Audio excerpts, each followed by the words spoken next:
everybody.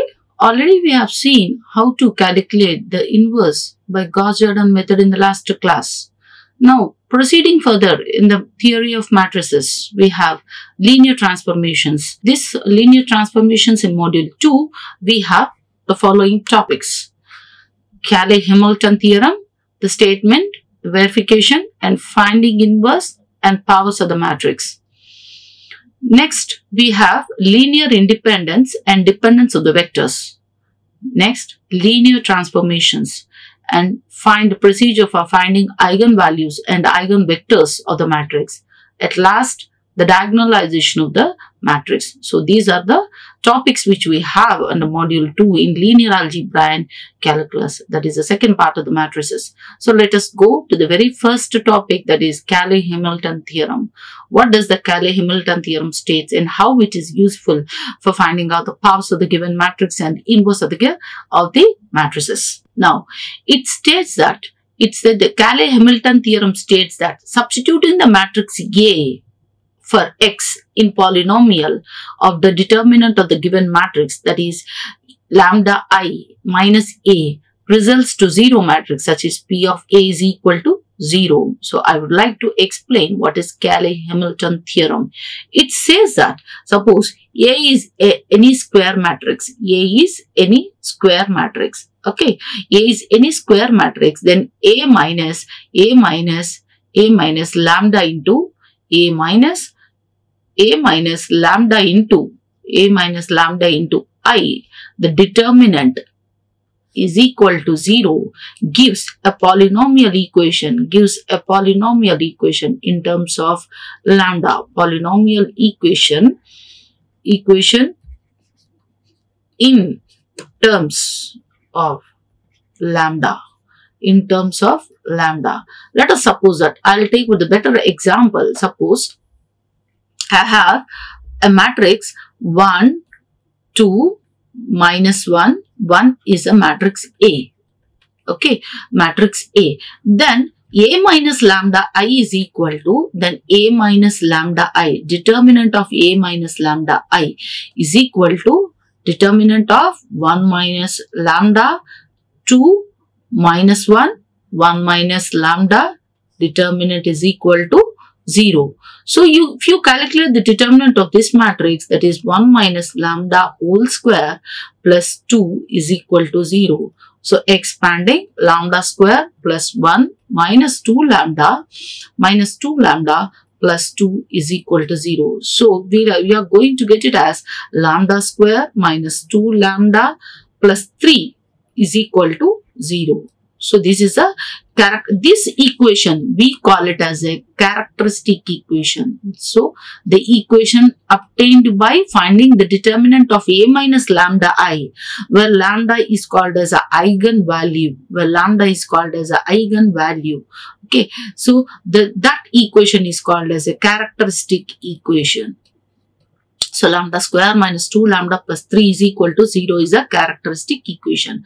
Now, going back to the Cayley-Hamilton theorem, it says that if a matrix A satisfies the polynomial equation obtained by calculating A minus lambda is equal to 0. Suppose here I've taken a matrix A as some matrix. I've calculated A minus lambda I. So I got the characteristic equation as lambda square minus 2 lambda plus 3 is equal to 0. Now this it satisfies by matrix A. Would I mean to say that A square minus 2A plus 3 is equal to 0. So here we should write it as 3i is equal to 0 because these are all there in the matrix terms. So we can't leave the 3 scalar quantities. So we should take a matrix. So it says that every square matrix satisfies its own characteristic equation. That is what the Cayley-Hamilton theorem says. And by using this Cayley-Hamilton theorem, it is possible to find out the powers of the matrices.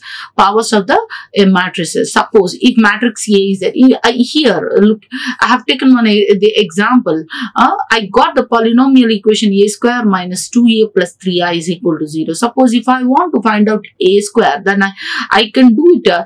I can bring this 2A plus 3I on the other side to it. So we'll get A square is equal to 2A minus 3I. So without multiplying the matrix A with A again, you can conveniently multiply A with 2 and subtract with the third 3 into the identity matrix to get the A square. So like this, the powers of the matrices could be able to find by using Cayley-Hamilton theorem.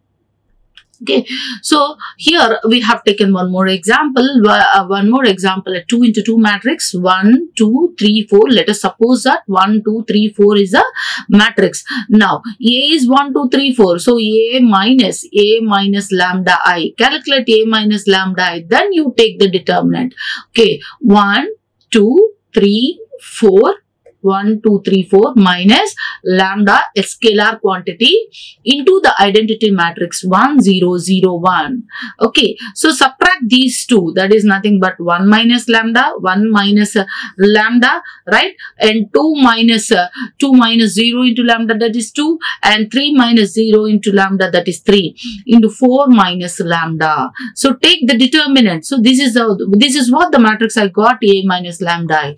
Now you try to take A minus lambda I, determinant of A minus lambda I, and which will be equal to 1 minus lambda, 2, 3, 4 minus lambda, right?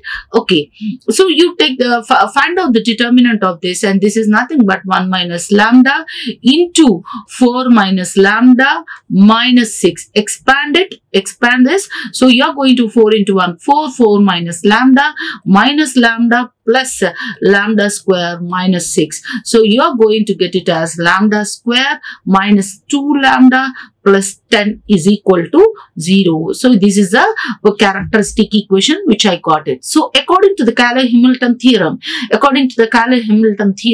this lambda, this equation, the polynomial equation, is satisfied by the matrix itself. That means that if I substitute lambda is equal to the matrix A, then A square minus 2A plus 10I should be equal to 0, right? A square minus 2A plus 10I is equal to 0. Let us check it once again whether we got the correct polynomial equation, because we are going for verification of the Cayley-Hamilton theorem. Okay, so 1 minus lambda into 4 minus lambda. So 1, that is a 4 minus lambda plus lambda square. Okay, 4 minus 6, that is minus 2. So here I should write it as minus 2. So minus 2. So here I will get it up, because if the polynomial is calculated wrong, then you won't get the correct verification for the Cayley-Hamilton theorem. So A square minus 2A minus 2I is equal to 0. Now I will start verifying whether this concept is correct or not. So A square is nothing but 1, 2, 3, 4 whole square, right? Minus 2 into the matrix A, 1, 2, 3, 4. Okay, and minus 2 into the identity matrix 1, 0, 0, 1. So you square the given matrix, obtain the square of the given matrix and subtract here. You are going to get an matrix 0, 0, 0, 0, which is a 0 matrix. So therefore, every characteristic equation satisfies its own, satisfied by its own matrices. So that is a statement for the Cayley-Hamilton theorem. Not only the powers of the matrix, but also we can find the inverse of the matrix also, inverses of the matrix. Okay, so now let us suppose I'll try to calculate the A inverse to this matrix, without going to the actual procedure. That means adjoint of A by determinant of A. I don't want to go by that procedure. I want to calculate the inverse of the matrix by using Cayley-Hamilton theorem. This theorem helps you to find out the negative and the positive powers of the given matrices. Okay, so let us, here I got it as A square minus 5. In the previous equation, we got it as, let us check it once again, 4 minus lambda, this is 4 lambda, and this is nothing but 5 lambda, right? So this is 5 lambda minus 5 lambda minus 2i is equal to 0, 5 lambda, so I'm sorry, so 5 lambda, so you calculate. So the characteristic equation you got is a square minus 5a minus 2 lambda 2i is equal to 0. Suppose if you want to find out the inverse of the matrix, then you multiply the whole thing with multiply both sides with a inverse. Multiply both sides with a inverse. So you're going to get it as a to the a inverse into a square minus 5a minus 2i is equal to 0 matrix, and a square into a inverse is nothing but a minus a inverse into a inverse is identity minus 2 into identity into a inverse is a inverse. So bring this on the other side.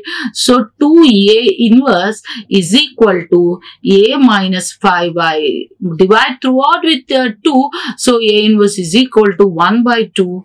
So a minus 5i is the required inverse of the matrix. Without going to the row operations or without finding out the adjoint of the given matrix, we can able to find out the inverse of the matrix by using Cayley-Hamilton theorem. Now just if you know the values of a and I, your a inverse is almost all you can calculate very easily. So that's how we can calculate the inverse of the matrices, right? Okay, so one more problem we'll go for one. Show that 1 minus 2 1, 1 minus 2 3, 0 minus 1 2 satisfies the characteristic equation. Hence find a inverse. So then, just like in the app tool, we'll try to find out the determinant of a minus lambda I to find out the characteristic equation. Then in the characteristic equation, see, I have calculated the characteristic equation. Lambda cube minus lambda square plus lambda minus 1 is equal to 0. Now by the Cayley-Hamilton theorem, this lambda is satisfied. This equation is satisfied by the matrix itself. So a cube minus a square plus a minus I is equal to 0. So you try to calculate a square, a cube, and substitute here and see whether you could able to verify the Cayley-Hamilton theorem. The only drawback of finding out the powers of the matrix or inverse of the matrix by Cayley-Hamilton theorem is we need to find out the pre powers of the given matrix. Suppose if a cube you need to find out, then in our hand you should have the values of a square, that the pre power powers of the given matrix is there, again which seeks a calculation part by the students. So a cube is, suppose if you want to find out a to the power of 5, then all prefactors a square, a cube, a to the power of 4 value should be there in order to find out a to the power of 5 by using Cayley-Hamilton theorem.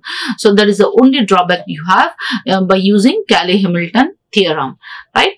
Okay, see here I have done the verification part. I have calculated all the values and substituted. I got it as 0. Now extension question, suppose if I need to find out the a inverse of the given matrix, then I'll multiply with the a inverse on both sides and bring all the unnecessary terms on the right hand side, and all the values are there in the solved problem. Just you substitute to get the a inverse. So this is how we can find out the inverse of the matrix by using Cayley-Hamilton theorem.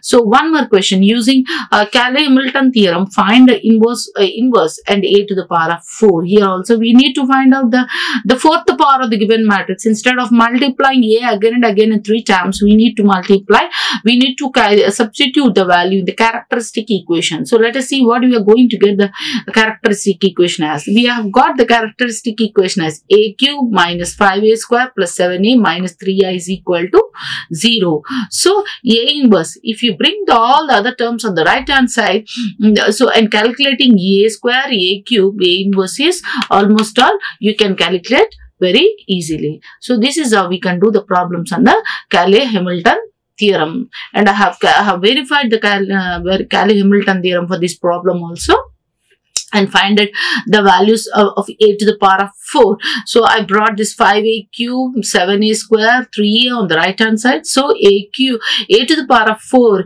is equal to 5a cube minus 7a square plus 3a, right?